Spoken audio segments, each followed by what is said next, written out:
काल आपण साधारण आढावा घेत घेत शिवपूर्व काळाचा अनेक गोष्टींचा विचार करत शहाजीराजांच्या कर्तबगारीपर्यंत आलो. शहाजीराजे काय आहेत?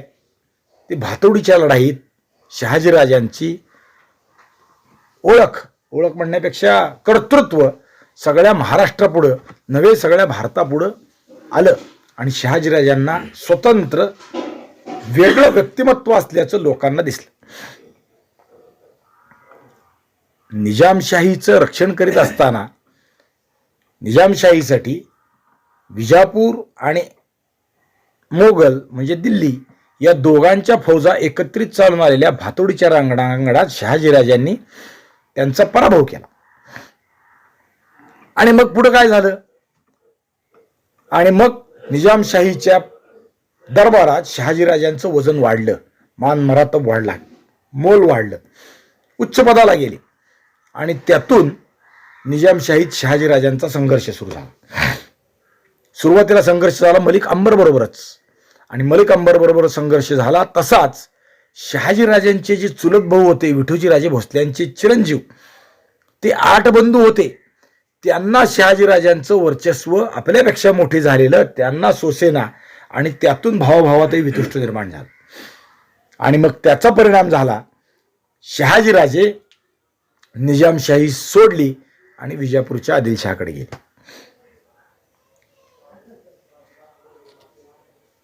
विजापूरच्या आदिलशहामध्ये असताना अनेक गोष्टी काही घडल्या. पुन्हा विजापूर सोडलं, पुन्हा निजामशाहीत आले. पुन्हा निजामशाहीमध्ये सुद्धा पुढे एक विशेष गोष्ट घडली. शहाजीराजांचे सासरे लखोजीराजे जाधव यांना निजामशहाने त्यांचं वर्चस्व सहन होईना म्हणून दरबारातच त्यांच्या 4 पुत्रांसह अचलोजी, रघोजी, यशवंतराव आणि लखोजी या चौघांचा दरबारातच खून केला आणि शहाजीराजे संतापले. त्यांनी निजामशाही पुन्हा सोडली आणि मग काय केलं? शहाजीराजांनी स्वतःच राज्य उभं करण्याचा प्रयत्न केला. बंड केले या सगळ्या सत्तांविरुद्ध. पुढे परिसर त्यांच्या ताब्यात होता, जहागिरीचा होता. तो भराभर ताब्यात घेतला, स्वतंत्र केला. पण शहाजीराजांचं हे बंड फारसं टिकलं नाही, कारण आदिलशहानं शहाजीराजांच्या विरुद्ध एक फौज पाठवली.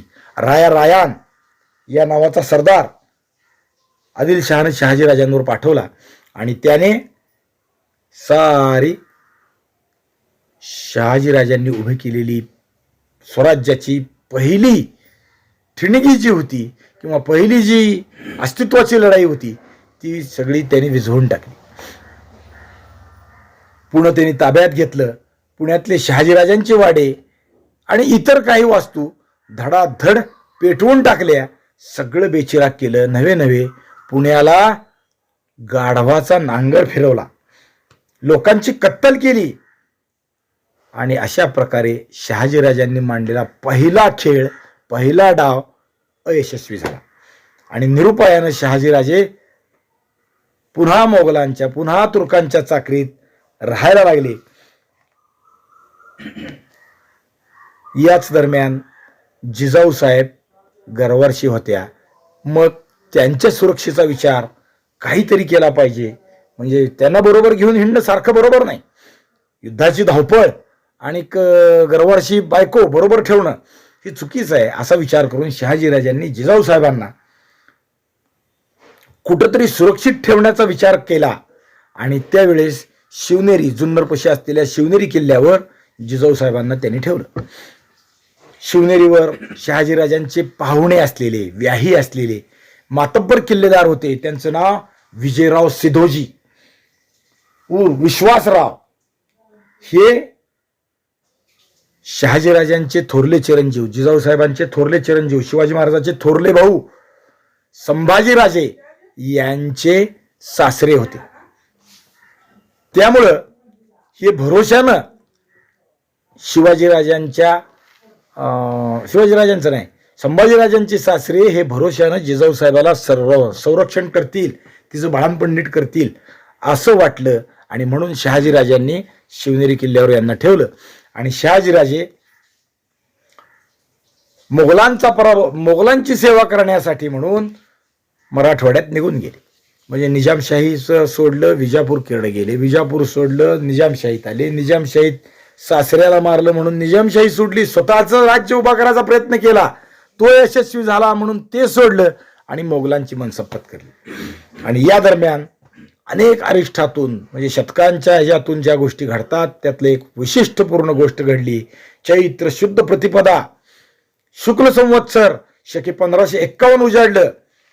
शुक्ल म्हणजे काळ, पण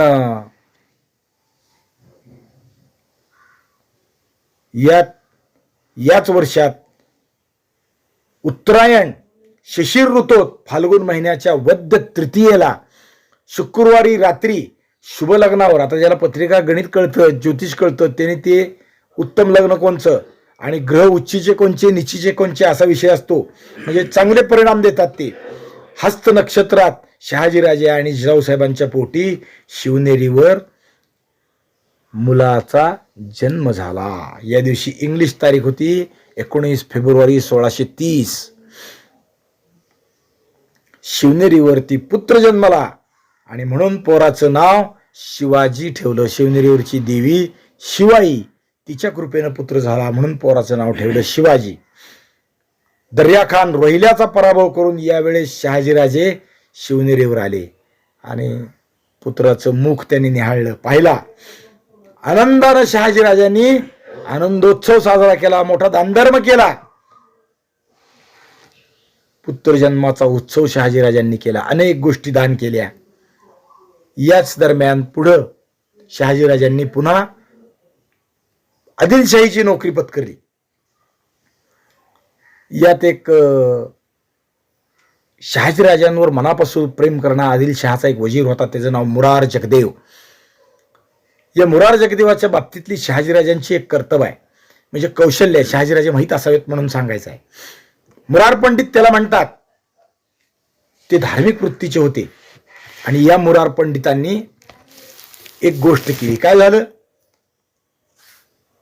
मुरार पंडिताला कुष्ठ होतं. कुष्ठ म्हणजे श्वेतकुष्ठ किंवा कुष्ठरोग म्हणू आपण, तसं कुष्ठ झालं. आणि हे कुष्ठ निवारण करण्यासाठी ते अनेक वैद्य पंडित हाकीम यांच्याकडे फिरले, कुठून ते बरं होईना. व साधू पुरुषाच्या आशीर्वादानं बरं व्हावं म्हणून ते अनेक साधूंकडे जायला लागले आणि त्यात नागरगावच्या एका साधूच्या कृपेनं त्यांचं कुष्ठ बरं झालं. आणि म्हणून मुरार जगदेवांनी सूर्यग्रहण, भाद्रपद वद्य अमावस्या या दिवशी होतं सूर्यग्रहण, तारीख 23 सप्टेंबर 1633. या दिवशी या नागरगावाला मुरार जगदेवांनी तुळा केली, स्वतःची केली, सोन्या रूपाने तुळा केली. पुण्यापासून 10 कोसावर असलेले हे नागरगाव, ह्या गावी मोठा समारंभ झाला. खुद्द शहाजीराजे स्वतः या नागरगावाला या तुळेसाठी मुरार जगदेवाचं सख्य असल्यामुळे आले होते. पुण्याच्या आसपासातून खूप पंडित या गावी जमा झाले. सोनं, रूप, धान्य अशा 24 पदार्थांनी मुरार पंतांनी आपली तुळा केली, म्हणजे 24 वेळा तुळा केली. एकदाच काट्यात बसले 24 पदार्थ नाही ठेवले. सोन्यानं वेगळी, रुपयानं वेगळी, धान्यानं वेगळी असं. यादवांचं राज्य बुडालं देवगिरीचं. त्यानंतर अनेक शतकं, 300 वर्ष या महाराष्ट्र भूमीत धार्मिक संस्कार झालाच नव्हता. वेदघोषात झालेला हा पहिला संस्कार, पहिला तुळेचा, हाच पहिला. मुरार पंतांनी या तुळेच्या दानाच्या राशीच्या राशी लोकांना दान केल्या. गजदान, गोदान, भूदान हेही केलं. गजदान म्हणजे हत्ती दान दिला, गाय दान दिली, जमीन दान दिली. या समुदायात 16 विद्वान पंडित होते. एक कवी होता, एक वैयाकरणी होता. वैयाकरणी म्हणजे व्याकरणात तज्ज्ञ असणारा, त्याला म्हणायचं वैयाकरणी. एक हळेलोड या नावाचा स्थापत्य तज्ज्ञ होता.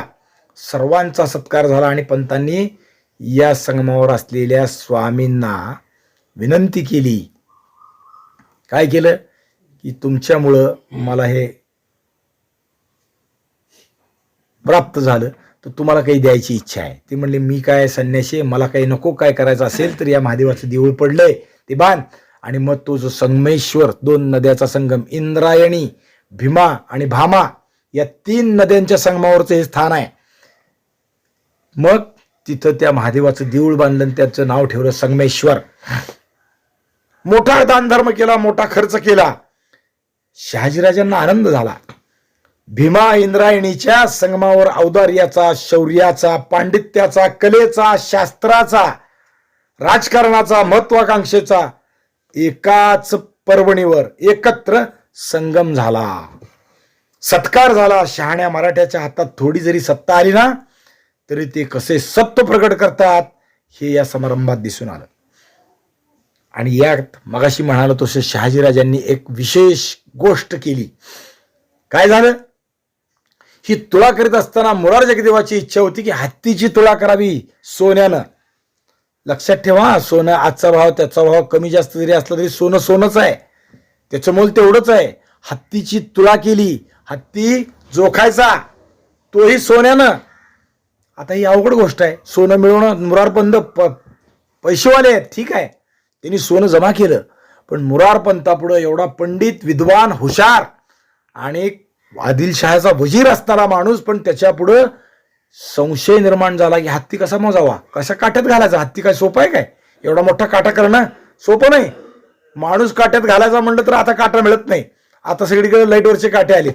आता तुला करायची म्हणलं तर तो काटा अड्ड्यातून लाकडाच्या कुठून तर हुडकून आणावा लागतो. आता मुरार जगदेवाला प्रश्न पडला त्यावेळेस हत्ती कसा मोजायचा. आणि ती अनेक डोकी एकत्र येऊन एक कोडं सुटेना. आणि ते कोडं सोडलं शहाजीराजांनी. काय केलं शहाजीराजांनी? शहाजीराजांनी नदीच्या पात्रात नाव घातली आणि नावेत हत्ती चढवला. आणि हत्ती चढवून जिथपर्यंत पाणी येतं तिथं खूण केली. हत्ती उतरवला आणि सांगितलं आता सोनं यात घाला. हत्तीच्या वजना इतकं सोनं जोपर्यंत खुडेला पाणी लागत नाही तोपर्यंत सोनं घातलं आणि सोन्याचं मोजमाप झालं आणि ते सोनं दान दिलं. हे अकलेचं कर्तृत्व आहे, ही अकलेची हुशारी आहे, ही शहाजीराजांनी तिथं दाखवली. मग अशी मी म्हणालो शहाजीराजांनी एक विशिष्ट गोष्ट करून गेली ती ही. त्यामुळे शहाजीराजांची कीर्ती हिंदुस्थानभर गाजायला लागली. अनेक विषयांनी शहाजीराजांचं युद्ध कौशल्य लोकांपुढे आलं, तसं बुद्धी कौशल्य ही लोकांपुढे आलं. शहाजीराजे हे असे आहेत. हे जे पंडित होते दान घ्यायला आले ना, यात पंढरपुरातले एक हरदास नावाचे पंडित दान घ्यायला होते. म्हणजे पंढरपूरचा या तुळेशी संबंध आहे तो असा आहे. त्यामुळं हा विषय आपण मुद्दा म्हणून सांगितला. शिवाजीराजांचा जन्म झाला यावेळेस शहाजीराजे मुघलाच्या सेवेत होते. मुघलांनी त्यांच्या जहागिरीचा काही भाग काढला. काही गाव शहाजीराजाला जागीर होती ना, जरी इकडे तिकडे गेले तरी ती मूळ गाव पुणे, सुप हे परगणा यातले अनेक गावं, जवळजवळ 200-250 गावं शहाजीराजांना जहागीर होती. आणि जहागिरी काढून मुघलांनी दुसऱ्या कोणाला तरी दिली. आणि त्यामुळं शहाजीराजे पुन्हा मुघलांच्या विषयी नाराज झाले. त्यांनी मुघलांची सेवा सोडली. शहाजीराजे बिकट परिस्थितीत होते आणि यावेळी शहाजीराजांनी एक नवीनच डाव खेळला. काय केलं?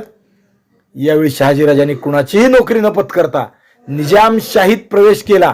नाव निजामशाहीचं, कारण यावेळी निजामशाही पडायला लागलेली होती, संपुष्टात यायला लागलेली होती. पण या निजामशाहीचा एक अंश मुर्तुजा निजामशाह नावाचा पेमगिरीच्या किल्ल्यावर होता.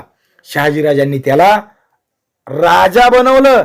स्वतः त्या राजाचे वजीर बनले, म्हणजे पंतप्रधान झाले. आणि पेमगिरीवर या मुर्तुजा निजामशहाला मांडीवर घेऊन शहाजीराजांनी राज्यकारभार करायला सुरुवात केली. श्रीगोंद्यापासून चौलपर्यंतचा प्रदेश त्याने आपल्या ताब्यात घेतला. आणि यावेळी मुघल मला त्रास देतील म्हणून आदिलशहाला मदत करण्याची विनंती केली. बघा, कालपर्यंत दोघं लढाईत एक वेगळे होते, विरोधक होते, शत्रू होते.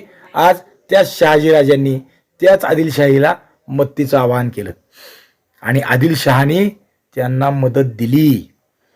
1633 नंतर दख्खनचं राजकारणच बदललं. मुघलांनी देवगिरी उर्फ दौलताबाद ही निजामशाहीची राजधानी मुघलांनी ताब्यात घेतली. पण निजामशाही मात्र वजीर शहाजीराजांच्या कर्तृत्वामुळे लगोलग मुघल बुडवू शकले नाहीत. शहाजीराजांनी जुन्नर, नाशिक, कोकण अनेक ठिकाणातून संघर्ष चालू केला. आणि शहाजीराजांनी आदिलशाहीची पाठिंबा घेऊन, मदत घेऊन मुघलांबरोबर संघर्ष करून निजामशाही टिकवली. एक नव्हे, दोन नव्हे, जवळजवळ 4-5 वर्ष निजामशाहीच्या शहाजीराजांनी आपल्या हातात राखून निजामशाही जगवली. पण दुर्दैवानं तोही विषय शहाजीराजांनी पुन्हा उभं केलेलं स्वराज्याचं स्वप्न पुन्हा भंग पावलं. कारण आदिलशहा आणि मुघल पुन्हा एक झाले आणि शहाजीराजांना निरुपायानं निजामशाहीची सेवा वजिरी सोडावी लागली. मुर्तुजा निजामशहाला ताब्यात द्यावा लागला. तो मुघलांनी ताब्यात घेतला आणि निजामशाही बुडाली. निजामशाहीचं राज्य जे होतं त्याचे 2 तुकडे करण्यात आले. एक तुकडा दिला आदिलशहाला आणि दुसरा तुकडा दिला मुघलांना. आणि यावेळी मुघलांनी आदिलशहाला शहाजीराजांच्या विषयी निक्षून सांगितलं. काय सांगितलं? की हा माणूस जर या सह्याद्रीच्या मुलखात राहिला तर हा पुन्हा बंड करेल. याचं कर्तृत्व आपण आधी 2दा पाहिलेलं आहे. याचा फटका आपण खाल्लेला आहे. त्यामुळे या माणसाला या महाराष्ट्राच्या भूमीत ठेवू नका. हा जर तुमच्या पदरी येणार असेल तर त्याला सरदारी तुमच्याकडे द्या, पण मराठी मुलखात ठेवू नका. याला दूर दक्षिणेत कुठेतरी पाठवून द्या, कर्नाटकात पाठवून द्या. आणि भीमा नदीची सीमारेषा ठरवून भीमेच्या एका भागाचा प्रदेश विजापूरच्या आदिलशहानी आणि दुसऱ्या भागाचा प्रदेश मोगलांनी वाटून घेतला. निजामशाहीचं पतन पावलं. काल आपण 5 शाह्या पाहिल्या. त्यातली बेरीजशाही आणि इमादशाही हे मागच पडल्या. पण निजामशाही मात्र 1636ला संपुष्टात आली. अशा रीतीनं शहाजीराजांनी 2दा मांडलेला स्वराज्याचा डाव पुन्हा 2दा मोडला गेला आणि शहाजीराजे निरुपायानं आदिलशहाच्या नोकरीत पुन्हा आले. आदिलशहाची नोकरी पडली आणि मग यावेळी आदिलशहाने 1636ला शहाजीराजांचा पुणे परगणा त्यांच्या ताब्यात ठेवला. सुप, इंदापूर हे त्यात ठेवलं. पण शहाजीराजांना कर्नाटकात बेंगळूर या भागात नोकरीला पाठवलं. बेंगळूर भागात पाठवलं आणि शहाजीराजांनी तिथे 1636 साली बेंगळूर म्हणजे आजचं बंगलोर हे जिंकून घेतलं. आदिलशाही फौजांनी दूर महाराष्ट्राच्या बाहेर निरुपायानं शहाजीराजांना बेंगलोरला जाऊन राहावं लागलं. पुणे आणि परिसरातल्या 290 गावांची जहागिरी मात्र शहाजीराजांकडेच ठेवण्यात आली. आणि मग तिकडं बेंगलोरात शहाजीराजांनी इथला कारभार कसा करावा हा विचार करून शहाजीराजांनी जिजाऊसाहेब आणि शिवाजीराजांना पुण्यात जहागिरीचा कारभार करण्यासाठी पाठवलं. सोबत मोठा लवाजमा दिला. शहाजीराजांनी पुण्याचा कारभार चालवण्यासाठी एक हुशार कारभारी, नेटका चालवण्यासाठी दादाजी कोंडदेव मलठणकर यांची नेमणूक केली. दादाजी कोंडाण्याचा सुभेदारही होता आणि आदिलशहाचा नोकरही होता. शहाजीराजांचा तो आता या हिशोबानं म्हणलं तर नोकरच म्हणला पाहिजे. आपल्या दौलतीचा कारभार करण्यासाठी शहाजीराजांनी त्याला पाठवला. आणि मग शहाजीराजांच्या मार्गदर्शनाप्रमाणे पुण्याचा कारभार शिवाजीराजांच्या नावाने जिजाऊसाहेब करायला लागल्या. शिवाजी महाराज लहान आहेत ना, 6-7 वर्षाचे आहेत. आणि पुण्यात आल्यावर पुन्हा पुण्याचा जिजाऊसाहेबांनी जीर्णोद्धार मांडला. पुण्यात पुन्हा गणपती पूजेनं आरंभ करावा, शहराची वस्ती करावी म्हणून आईसाहेब हुडकत होत्या. आणि पुण्यात त्यांना गणपती सापडला. ठकारांच्या घरात एका कोनाड्यात तो गणपती होता, मूळ गावातला. त्याची जिजाऊसाहेबांनी पुन्हा स्थापना केली. तोच हा कसब्याचा गणपती. गणपतीची डागडुजी केली. नैवेद्यासाठी पूजेसाठी व्यवस्था लावून दिली. पुणे आणि खेड परिसरात शिवाजी महाराजांना राहण्यासाठी खेड गावात, आता त्या खेड गावाचं नावही शिवाजी महाराजांच्या नावानं ठेवलं, खेड शिवापूर. आता अजून ते आहे, शिवापूर नावानंच आहे, खेड म्हणतात लोक अजूनही. तिथेही वाडा बांधला आणि पुण्यातही शिवाजी महाराजांच्या राहण्यासाठी वाडा बांधण्यात आला. पुण्यातला वाडा म्हणजेच लाल महाल. आता शिवाजीराजे आईसाहेबांसवे या लाल महालात राहायला आले. पुणे परिसर रायांना केलेल्या कत्तलीमुळं उद्ध्वस्त झाला होता. जिजाऊ साहेबांनी पुन्हा वतनदाराला बोलावलं, मायेनं पाखर घातली, समजावून सांगितलं, आता शहाजीराजांना पुन्हा मिळालाय, घाबरू नका, स्वतः शिवबाजीराजे इथं आहेत, मी त्यांच्या बरोबर थांबले आहे, आनंदाने राहा, गुण्यागोविंदाने आता पुण्यात राहा, असं बोलावून पुन्हा सगळ्यांना त्यांनी पुण्यात आणलं. पुण्याची शेती पिकायला लागली, शिवार पिकानं आनंदानं डोरायला लागली, पुण्याचं रूप पालटलं, बाजार भरायला लागला, गावगाडा पुन्हा सुरू झाला, पुन्हा ऊर्जित अवस्थेला यायला लागले. शिवाजी महाराजांच्या कर्तृत्वानं आपल्या सगळ्याला महाराष्ट्राचं काय झालं आपल्याला माहित आहे. म्हणजे शून्य परिस्थिती निर्माण झालेला राज्य शिवाजी महाराजांमुळं वैभवाला गेलं. तसं जिजाऊ साहेब आणि शहाजीराजांच्या वस्तीनं त्यांच्या हाताने या गावाची वस्ती झाली ते पुणे, आणि दुसरं बेंगलोर शहाजीराजांनी ते वसवलं. शहाजीराजांनी जिंकलं आणि शहाजीराजांनी ती वस्ती केली. बेंगलोरमध्ये अनेक गोष्टींना आश्रय दिला. पुण्यात जिजाऊ साहेबांनी दिला, बेंगलोरमध्ये शहाजीराजा. दूरदृष्टीचा राजा असतं म्हणजे काय असतं ते त्यावेळेस ऊर्जित अवस्थेला आलं. पुणे तर हिंदुस्थानची राजधानी म्हणून काही काळ राहिलं. आणि आज हिंदुस्थानच्या इतिहासाचा विचार करत असताना किंवा हिंदुस्थानच्या वैभवाचा विचार करीत असताना पुणे आणि बेंगलोर ही दोन गावं IT म्हणजे इन्फॉर्मेशन अँड टेक्नॉलॉजी, कॉम्प्युटर क्षेत्रातली सगळ्यात अग्रगण्य गावं म्हणून हिंदुस्थानच्या नकाशावर नोंदलेली आहेत. त्यामुळं इथं देश परदेशातल्या अनेक नामांकित कंपन्या, मोठ्या मोठ्या स्थापना आहेत आणि अनेक लोकांना इथं मोठ्या मोठ्या नोकऱ्या मिळतात. महिन्याला 10 लाख, 5 लाख, 2 लाख अशा पगाराच्या नोकऱ्या इथं आहेत.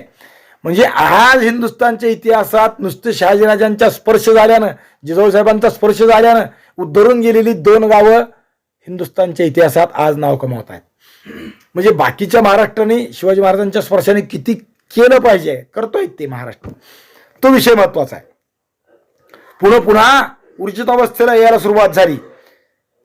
या पुणे भागात रानटी जनावरांचा त्रास होता. शेतात ते जनावर, डुकरं, कोल्हे, लांडगे, तरस, वाघ हे होते. हे त्रास द्यायचे. ह्याची सगळी वस्ती निघून गेली ना, त्यामुळे हे त्रास द्यायचे. हे शेती नीट करू द्यायचे नाहीत. एकट्या फिरणाऱ्या माणसाला, बाहेरून इकडे तिकडे जाणाऱ्याला त्रस्त करायचे. आणि मग जिजाऊ साहेबांनी, दादोजी कोंडदेवांनी योजना घोषित केल्या.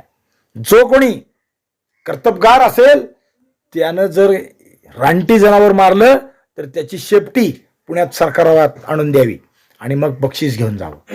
म्हणजे काय होईल, बक्षिसाच्या आशेनं लोक कर्तृत्व करतील. लांडगे, तरस, कोल्हे, डुकर, वाघ, चित्ते यांच्याबरोबर लढायची जिद्द त्यांच्यात निर्माण झाली. हातातील कोयते, कुऱ्हाडी, भाले जे काय होते त्यावेळेस ती हत्यारं ती वापरायला लागले आणि पटापट ही जनावरं मारायला लागली. तरुणाचं पौरुष जागं झालं. बक्षीस, पैसे मिळतात याची तर जाणीव झालीच त्यांना. पैसे मिळतात यातून अर्थोत्पत्ती होते, पण त्याबरोबर अंगीचं पौरुष, मनाचं धाडस वाढायला लागलं आणि त्यातून दोन गोष्टी साध्य झाल्या.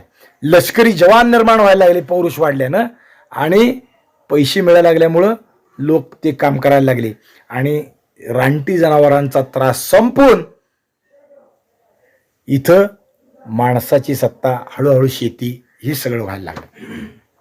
याच काळात जिजाऊ साहेबांनी, शिवाजीराजांनी आंबील ओढ्यावर, पुण्याच्या परिसरात ओढा होता आंबील ओढा, आता तो ओढा अस्तित्वात आहे, पुण्याची सगळीच वस्ती झाली. आंबील ओढ्यावर धरणं बांधली, लोकांना पाण्याची व्यवस्था केली. शिवबाराजे काही काळ पुण्यात आणि खेड शिवापुरातल्या वाड्यात दोन्हीकडे राहत होते. आता शिवबाराजे 10 वर्षाचे झाले, मग आता काय करायला पाहिजे? 10 वर्षाचे झाले म्हणजे त्यावेळेसच्या रिवाजाप्रमाणे लग्न करायला पाहिजे, पोरगी बघायला नको का? आणि मग एक स्वरूप कुळवान घरातली मुलगी कन्या म्हणून नेमस्त केली. फलटणचे निंबाळकरांची लेक सईबाई यांच्याबरोबर शिवबाराजांचा 10व्या वर्षी विवाह झाला. पुढं या लग्नाला शहाजीराजे मात्र बेंगळुरावरून येऊ शकले नाहीत. पुढे शिवाजीराजे दक्षिणेत गेले आणि मग शहाजीराजांनी तिथं दक्षिणेत असताना पहिल्या लग्नाला मी हजर नव्हतो म्हणून माझ्यासमोर एक लग्न करायला पाहिजे म्हणून दुसरं लग्न केलं. बघा वडील कसे आहेत, लग्नाला हजर नाही म्हणून दुसरं लग्न केलं. ते मोहित्यांची कन्या, संभाजीराजे मोहित्यांची कन्या सोयराबाई यांच्याबरोबर केलं. आणि शिवाजी महाराजांची मग पुढच्या काळात अनेक विवाह झाले, त्याची कारणं वगैरे विषय वेगळे आहेत. गायकवाडांच्या सकवारबाई, इंगळ्यांच्या घरातल्या गुणवंताबाई, पुतळाबाई पालकरांच्या घरातल्या, सगुणाबाई शिर्के आणि लक्ष्मीबाई या विचार्यांच्या घरातल्या यांच्याबरोबर शिवाजीराजांची लग्न झाली. लग्न करण्याची कारणं त्यावेळेसची वेगळी असायची.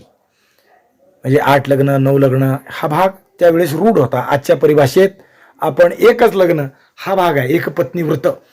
प्रभू रामचंद्राचा वारसा आहे तो, पण काळाचा वेगळा वेगळा विषय असतो. त्यावेळेसच्या गणिताप्रमाणे अनेक लग्न करणं हे उच्चकुलीन लोकांचं लक्षण आहे. 2 बायका 3 बायका 4 बायका हा भाग त्यावेळेसच्या रीतिरिवाजाचा भाग होता. त्यातली काही कारण आहेत. त्यातलं एक, अनेक घराण्यांचा नातेसंबंध निर्माण झाल्यामुळे ताकद वाढते. म्हणजे हे सगळे सोयरे आहेत ना आपण, मग सोयरे म्हणून एकत्रित राहिलं पाहिजे. एखाद्या सोयऱ्याला दुसऱ्याने त्रास दिला तर त्याला मदत केली पाहिजे, या पद्धतीचा विचार त्यावेळेस होता. म्हणून सगळे सोयरे पण वाढवत होते. म्हणजे घराची ताकद वाढवणं हा त्यातला भाग आहे. त्यासाठी ही लग्न केली जायची. पुढं मग अशी मी म्हणालो, शहाजीराजांनी शिवाजीराजांना दक्षिणेत बोलवलं आणि दक्षिणेत बोलवून काय केलं, बेंगलोरला शिवाजीराजे गेले. बेंगलोरला गेले शिवाजीराजे. शहाजीराजांच्या का बरोबर काही काळ राहिले. आईसाहेब शिवाजीराजे आणि इथं पुण्यात स्थिर स्थावर झाल्यावर जे काही कारभारी होते त्यातले काही लोक इथं झालेला हिशोब घेऊन शहाजीराजांना जाऊन भेटले. असं झालं, हे आम्ही केलं. आणि मग शहाजीराजांनी सगळ्या शाबासकी दिली, उत्तम उत्तम बक्षीस दिले, काही गोष्टी घडल्या असतील. शहाजीराजांच्या सहवासात शिवाजीराजे आणि जिजाऊसाहेब बेंगलोरात काही दिवस राहिले. आणि शहाजीराजांना लक्षात आलं की आता शिवबाराजे मोठे व्हायला लागलेले आहेत. यांचं तेज कुठल्या तरी मोगली, आदिलशाही, निजामशाही किंवा कुठल्या तरी पातशाहाच्या पदरी कोणणं हे चुकीचं आहे. यांची प्रभा स्वतंत्र आहे, हे विशेष व्यक्तिमत्व आहे. यांना वेगळं ठेवलं पाहिजे, यांना कुठं कोंडून ठेवता कामा नये. यांच्या कर्तृत्वानं हे काही गोष्टी घडवतील हे शहाजीराजांनी ओळखलं. आणि शिवाजीराजांना शहाजीराजांनी पुण्याला पुन्हा पाठवून दिलं. हे तेज सह्याद्रीतच राहिलं पाहिजे, कारण सह्याद्री तसा आहे. सह्याद्री हा सह्याद्री हिमालयात दोन्ही डोंगर आहेत, दोन्ही दऱ्याखोरे आहेत, दोन्हीही निर्जन आहेत. लोक तिथे गेले की भान हरपून जातात. पण भान हरपण्यात 2 प्रकार आहेत. हिमालयात गेलं की माणूस निवृत्तीकडे जातो. लक्षात येत आहे ना, निवृत्ती म्हणजे संसारापासून अलिप्त राहण्याकडे जातो. आणि सह्याद्रीत गेलं की भान हरपतं, पण निवृत्तीकडे नाही तर प्रवृत्तीकडे जातो. या संसारात राहून संसाराचा उद्धार केला पाहिजे, बरोबरच्या लोकांचा उद्धार केला पाहिजे, ही प्रवृत्ती आहे. आम्ही वैकुंठवासी आलो याची कारण अशी, तुकाराम महाराज म्हणतात आम्ही वैकुंठवासी आहेत, पण इथं आलो का, उद्धराया जीव जड जन जीवा, जीवाचा जडाचा प्राणीमात्राचा उद्धार करण्यासाठी जन्माला आलो. ही सह्याद्रीची प्रवृत्ती आहे. पण त्यांना मोक्ष मिळाला होता ना. शिवाजीराजांच्या हिशोबात जर विचार केला तर सर्व सत्ता होती, दारात हत्ती होते, घरात गजांत लक्ष्मी होती, बुट्टीभर दागिने, बुट्टी म्हणजे परडी दुर्डी, तेवढे दागिने होते, संदका भरून कपडे होते. मग तरी सुद्धा हे करायचं काय कारण आहे. जे तुकोबरायाचं आहे ना, जे ज्ञानेश्वर महाराजांचं आहे ना, त्यांना मोक्ष मार्ग सगळा प्राप्त झाला होता, भगवंत प्राप्त झाला होता. नामदेवरायांनी काय केलं, ते म्हणाल तसा देव वागत होता. देवा जेवा जेवा, देवा बसा शेजारी बसा, देवा आज माझ्या घरी दिवाळी आहे, चला चला. देव टाळू शकत नव्हता त्यांना. तरी सुद्धा नामदेवरायांनी लोकांसाठी काम केलं. तरी सुद्धा ज्ञानोबारायांनी जनतेनं ज्ञानेश्वरीची निर्मिती कशासाठी केली, अमृतानुभव काय निर्माण केला, लोकांचा उद्धार झाला पाहिजे, लोकांना सोपा मार्ग मिळाला पाहिजे म्हणून. तसंच शिवाजी महाराजांनी सगळं प्राप्त असताना निवांत बसून खाऊ शकले असते. असं असताना रोज मृत्यूच्या ओठावर लढाया करत सगळ्या परक्याची संपुष्टात आणली ना सत्ता. का, उद्धराया जड जन जीवा हा भाग आहे. म्हणून शिवचरित्र अभ्यासायचं. आपल्या त्या विषयानं आपण तिथे येतो परत. म्हणजे त्यासाठी हे शहाजीराजांनी ओळखलं. म्हणजे सह्याद्री प्रवृत्ती प्रधान आहे, सह्याद्रीतलं कर्म आहे. सह्याद्रीत राहणारा माणूस कितीही संकट अंगावर आली पळून नाही जाणार, त्याला तोंड देणार, त्याला परास्त करण्याचा प्रयत्न करणार, त्याच्यावर विजय मिळवणार. शेती करायची म्हणली ना तरी मुश्किल आहे हो, बारीक बारीक गोष्टी. घरात जायचं म्हणलं तर 2 किलोमीटर चालावं लागतं. घर सुद्धा एका तळात नाही, म्हणजे एका पातळीत नाही, टप्प्याटप्प्यानं. पहिल्या पायऱ्या चढायच्या, जोत्यावर यायचं, जोत्यावरनं स्वयंपाक कुटी घरात जायचं किंवा आपल्या ओसरीवर जायचं, ओसरीवरून आतल्या घरात जायचं असेल तर परत 2-4 पायऱ्या चढावं लागतात. असं सगळीकडे आहे वातावरण. अशा सह्याद्रीत शिवाजी महाराज पुण्यात राहायला आले. शहाजीराजांनी अजून एक गोष्ट इथं केलेली आहे, ती महत्वाची आहे. काय केलं? गडकोटांच्या डोंगर रांगांच्या सान्निध्यात त्यांना पाठवलं. शिवबा सुद्धा या रांगात, या भागात येण्यासाठी उत्सुक होता, पण कारभार करण्यासाठी शिवाजी महाराजांच्या बरोबर शहाजीराजांनी प्रधान मंडळ, ज्याला आपण आजच्या अष्टप्रधान शिवाजी महाराजांचे आहेत, ते शिवाजी महाराजांबरोबर नेमून दिलेले आहेत. शहाजीराजांनी पहिल्यांदा, लक्षात ठेवा, वय वर्ष 10 ते 12 असणाऱ्या पोराला शहाजीराजे मंत्री नेमून देतात. म्हणजे पोरांनी स्वतंत्र राज्यकारभार करावं ही दृष्टी शहाजीराजांची आहे. तो पाया त्यांनी घातलेला आहे. अधिकारी नेमून दिले. शामराज निळकंठ रोजेकर हे पेशवे म्हणून नेमून दिले. नुसतं कारभारी कारकून, हिशोबाचा माणूस, शिकवायला माणूस असं नाही. दिलेली माणसं आहेत ना ती विशेष आहेत. त्याला पेशवा म्हणजे पंतप्रधान. मग एखादं राज्य असल्याशिवाय पंतप्रधान नेमला जातो का हो? पेशवा म्हणून नेमून दिला. शामराज निळकंठ रांझेकर याला पेशवा केलं. हे शामराज पंत आहेत ना, हे हिवरे गावची, नागेश हिवरं, हिवऱ्याचं नाव नागेश, नागेश म्हणजे नागाचं देऊळ आहे म्हणून. आणि ते हिवरं सोलापूर जिल्ह्यात आहे. म्हणजे शिवाजी महाराजांचे पहिले पंतप्रधान शामराज पंत हे सोलापूर जिल्ह्यातले, लक्षात ठेवा. त्यांचा मुलगा हा दुसरा पंतप्रधान आहे, तोही नागेश हिवरेचा ना. त्यांना पेशवे म्हणून नेमून दिलं.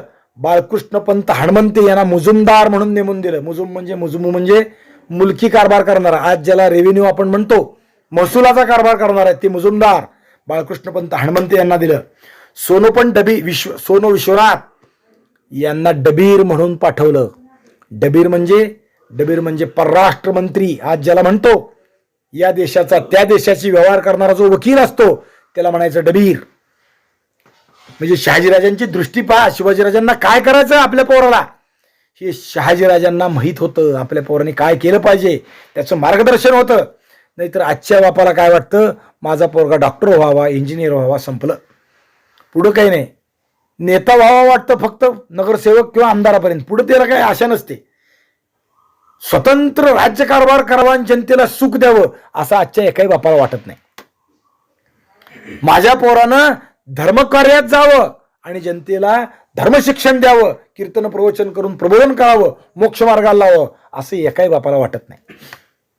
विरळा असतात. पंढरपुरात येऊन शिकणारे चातुर्मासातले विद्यार्थी आहेत ना, त्यातले 70% आई बापाला वाटतं कशाला चाललाय पंढरपूरला, राहा इथं, काय करायचं आहे, अभ्यास करायचा काही नको, आपली शेती कर, आपल्या घरचा उद्योग आहे तो कर, दुकानदारी कर, खताचं दुकान चालव, कशाला चालला पंढरपूरला. पोरच उत्साहाने येतात. जर शिवाजीराजांसारखं कर्तृत्व करणारी ही पोरं धर्मकार्यात उतरत असतील तर त्यांना शहाजीराजांसारखा पाठीराखा बाप असला पाहिजे. कर, तुला काय करायचं आहे, कीर्तन करायचं आहे ना, जा पंढरपुरात राहा, वारकरी शिक्षण संस्थेत राहा, अजून कुठेतरी राहा, मी शिकायची व्यवस्था करतो, त्याची व्यवस्था करतो. तुला काय पाहिजे, उत्तम शिक्षक पाहिजे, उत्तम मार्गदर्शक पाहिजे, त्यांच्याकडे मी नेतो. फार विरळ असतं हो.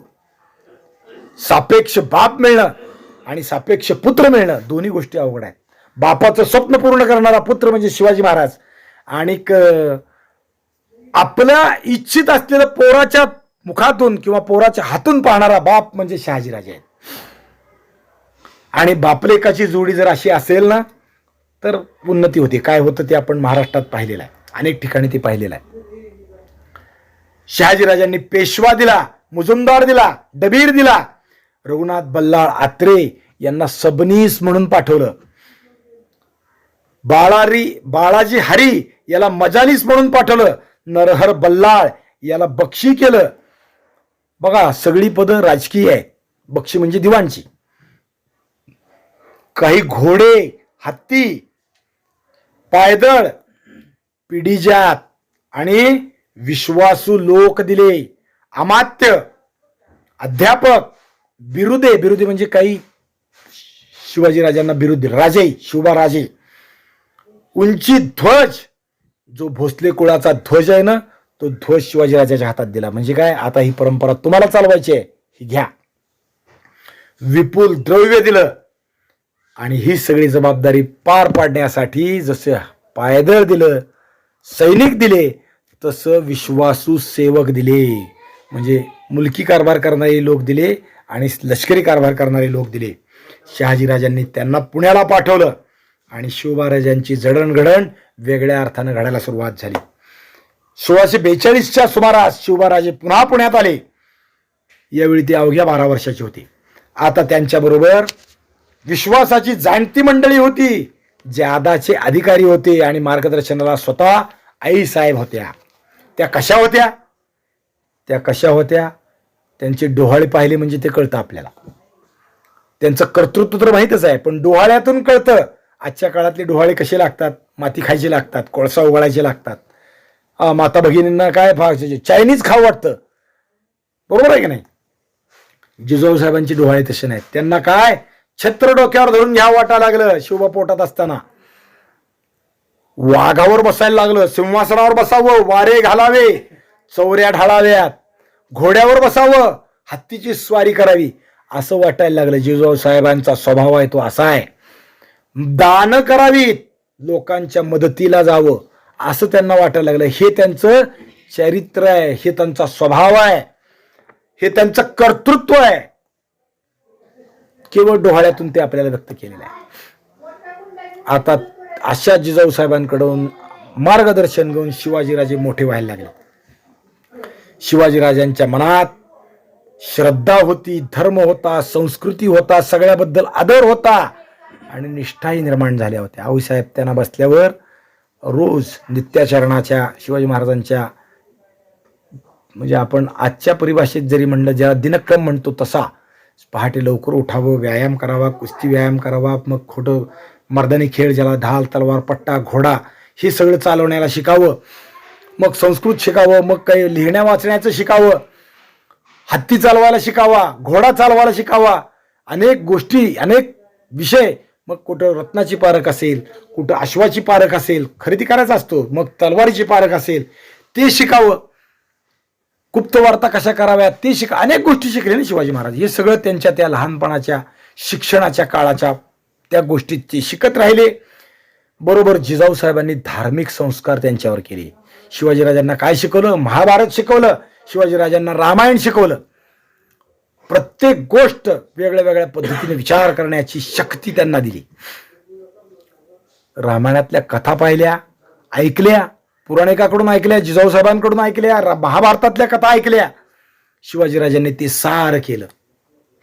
आपल्या परंपरेचा, संस्कृतीचा अभिमान, धर्माची श्रद्धा, सहिष्णू वृत्ती, हे सारे गुण शिवाजीराजांच्यात जिजाऊ साहेबांच्या मार्गदर्शनाखाली विकसित व्हायला लागले.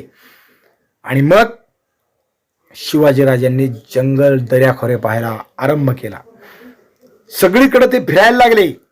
इथला कारभार कसा चालतो, गाव कसं चालतं, गावातले लोक कोण, मिराशीदार कोण, मिराशीदार म्हणजे गावचे वतनदार कोण, परके कोण, कुणाला मिराजदार म्हणावं, कुणाला परक म्हणावं, कारभारी कसा करतो, पाटील काय काम करतो, कुलकर्णी काय काम करतो, तलाठी आज ज्याला म्हणतो तो कुलकर्णी, गावचा येसकर काम काय करतो, गावात ते 12 बलुतेदार कोण, हे सगळ्या गोष्टी शिवाजीराजे बारकाईने शिकायला लागले. पाटलांनी तो महसूल कसा सरकारला द्यावा, देशमुखाला कसा द्यावा, देशमुखांनी काय करावं, देशपांड्यांनी काय करावं, सरदारांनी काय करावं, सुभेदारांनी काय करावं, अंमलदारांनी काय करावं, या सगळ्या गोष्टींचं म्हणजे शिवाजी महाराज मुलकी व्यवस्थापन शिकायला लागले. एक एक गोष्टी ते ज्ञात जाणत चालले. शिवाजीराजांनी या म्हणजे भागात आल्यावर पहिल्यांदा वतनदाराचं महत्व स्वराज्यात काय आहे ते समजून घेतलं. वतनदारांना आपलंसं करून घेतलं. प्रत्येक गावचे देशमुख असतील, पाटील असतील, त्यांना आपलंसं, आपल्या स्वराज्याला पूरक पाहिजे म्हणून त्यांना शिवाजी महाराजांच्या दृष्टीने वळवून घेतलं. वतनदारांवरचा काहीसा हात शिवाजीराजांनी काढला म्हणजे वतनदार जर बळजोर झाला तर मध्यवर्ती केंद्र सत्तेला त्रास देतो म्हणून वतनदाराचे हक्क कमी केले. वतनदार म्हणजे एखाद्या राजासारखेच वागायचे ना. त्यांना पगार ठरवून दिला, कामं ठरवून दिली, कामात बदल केले, हक्क ठरवून दिले, काही गोष्टी ठरवून दिल्या, काही दिले, काही कमी केले. वाडे उघडे बांधून एखाद्या तालेवार राजासारखे वतनदार राहायचे. वाडे म्हणजे वाडे नाही, तटबुरुजाचे किल्लेच बांधल्यासारखे राहायचे देशमुख. ते शिवाजी महाराजांनी बंद केले.